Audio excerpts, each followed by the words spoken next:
اکثر احباب یہ سوال پوچھتے ہیں کہ اگر آدمی وہ صبح سحری کے لیے بیدار ہوا اور اس کے اوپر غسل فرض تھا محتلم ہونے کی صورت کے اندر یا رات مباشرت کی وجہ سے، اور جس وقت وہ بیدار ہوا سحری کا وقت ختم ہونے کے بالکل قریب تھا، اگر وہ غسل کرتا ہے تو اس کی سحری جو ہے وہ رہ جاتی ہے، آیا غسل کیے بغیر وہ سحری کھا سکتا ہے؟ اس کا روزہ جو ہے وہ درست ہوگا یا نہیں؟ تو اس حوالہ سے گزارش یہ ہے کہ اکثر علماء نے، محدثین نے اس حوالہ سے روایات بھی پیش کی ہیں، اور ان روایات کے تحت لکھا ہے کہ اگر کوئی آدمی اس کے لیے ایسی کیفیت بن جاتی ہے تو وہ وضو کر کے سحری جو ہے وہ کھا سکتا ہے، وضو کر کے سحری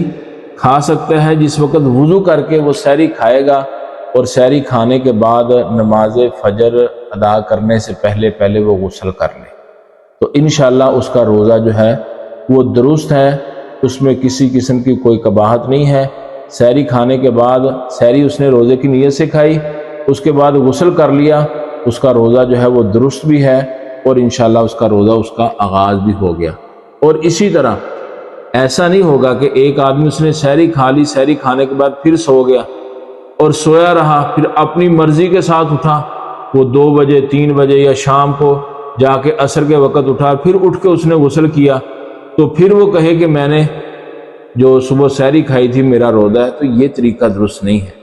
تو سحری کھانے کے فوراً بعد جو ہے غسل کرنا ہوگا، تو پھر انشاءاللہ روزہ جو ہے آپ کا درست ہے۔